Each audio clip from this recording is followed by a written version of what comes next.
An account of the persecutions of Calabria. In the 14th century, many of the Waldensians of Pragila and Dauphiny immigrated to Calabria, and settling some wastelands by the permission of the nobles of that country, they soon, by the most industrious cultivation, made several wild and barren spots appear with all the beauties of verdure and fertility. The Calabrian lords were highly pleased with their new subjects and tenants, as they were honest, quiet, and industrious. But the priest of the country exhibited several negative complaints against them, for not being able to accuse them of anything bad, which they did do.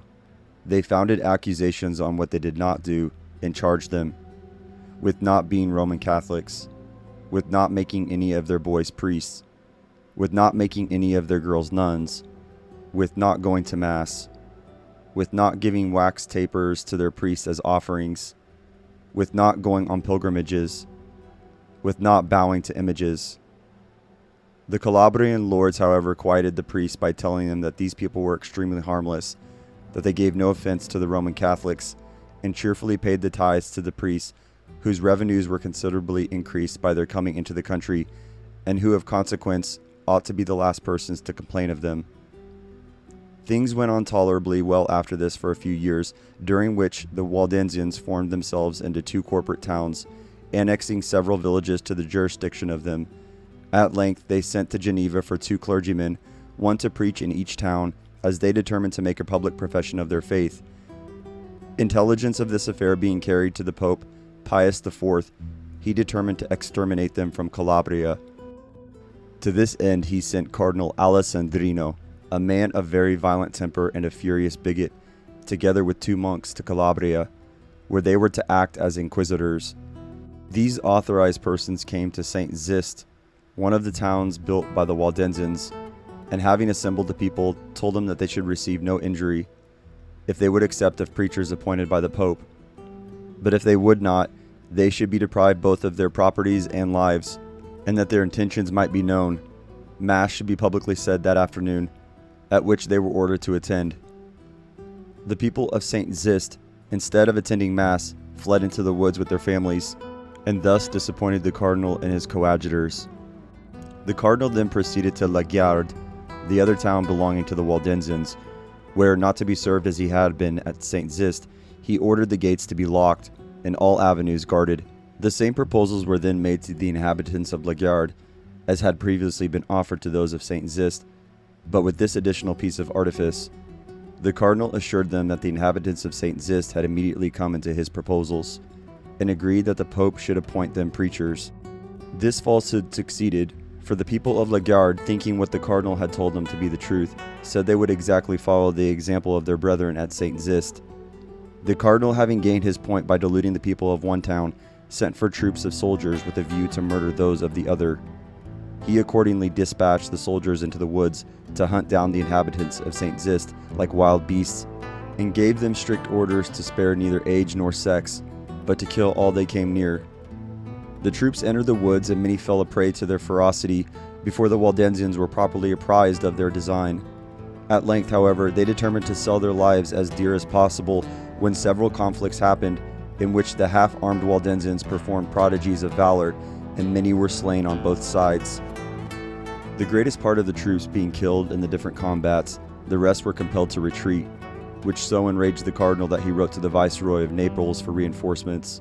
The Viceroy immediately ordered a proclamation to be made throughout all the Neapolitan territories, that all outlaws, deserters, and other proscribed persons should be surely pardoned for their respective offenses, on condition of making a campaign against the inhabitants of St. Zist, and continuing under arms until those people were exterminated.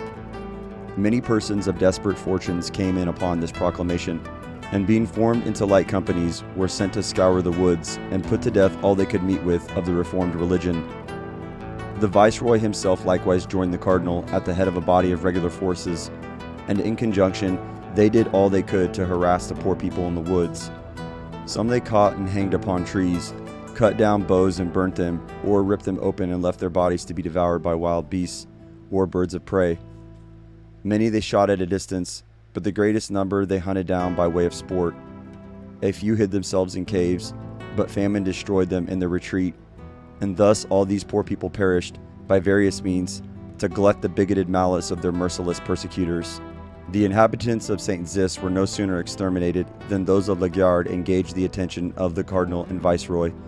It was offered that if they should embrace the Roman Catholic persuasion, themselves and families should not be injured, but their houses and properties should be restored, and none would be permitted to molest them, but on the contrary, if they refused this mercy, as it was termed, the utmost extremeness would be used, and the most cruel deaths the certain consequence of their noncompliance.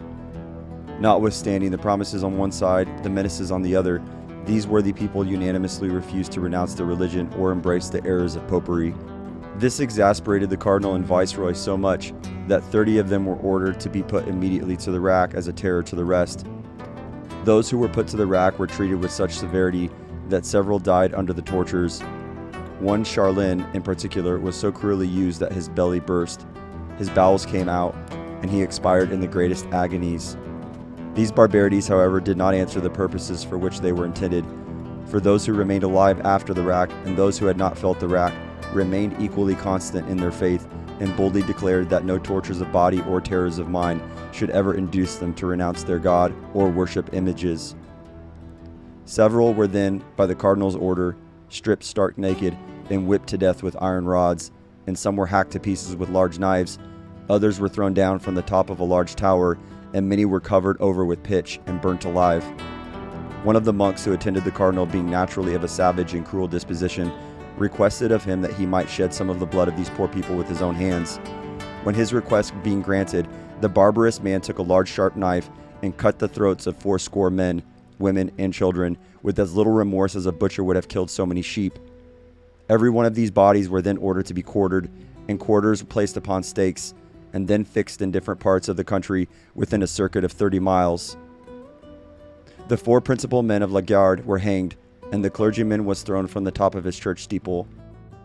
He was terribly mangled, but not quite killed by the fall, at which time the viceroy passing by said, quote, "Is the dog yet living? Take him up and give him to the hogs." End quote. When brutal as this sentence may appear, it was executed accordingly. 60 women were racked so violently that the cords pierced their arms and legs close to the bone. When being remanded to prison, their wounds mortified, and they died in the most miserable manner. Many others were put to death by various cruel means, and if any Roman Catholic, more compassionate than the rest, interceded for any of the reformed, he was immediately apprehended and shared the same fate as a favorer of heretics. The viceroy being obliged to march back to Naples on some affairs of moment which required his presence, and the cardinal being recalled to Rome, the Marquis of Beuton was ordered to put the finishing stroke to what they had begun, which he at length effected by acting with such barbarous vigor that there was not a single person of the reformed religion left living in all of Calabria. Thus were a great number of inoffensive and harmless people deprived of their possessions, robbed of their property, driven from their homes, and at length murdered by various means, only because they would not sacrifice their consciences to the superstitions of others, embrace idolatrous doctrines which they abhorred, and accept of teachers whom they could not believe. Tyranny is of 3 kinds: that which enslaves the person, that which seizes the property, and that which prescribes and dictates to the mind. The 2 first sorts may be termed civil tyranny, and have been practiced by arbitrary sovereigns in all ages, who have delighted in tormenting the persons and stealing the properties of their unhappy subjects. But the 3rd sort, prescribing and dictating to the mind, may be called ecclesiastical tyranny, and this is the worst kind of tyranny, as it includes the other 2 sorts. For the Roman clergy could not only do torture to the body and seize the effects of those they persecute, but take the lives, torment the minds, and if possible, would tyrannize over the souls of the unhappy victims.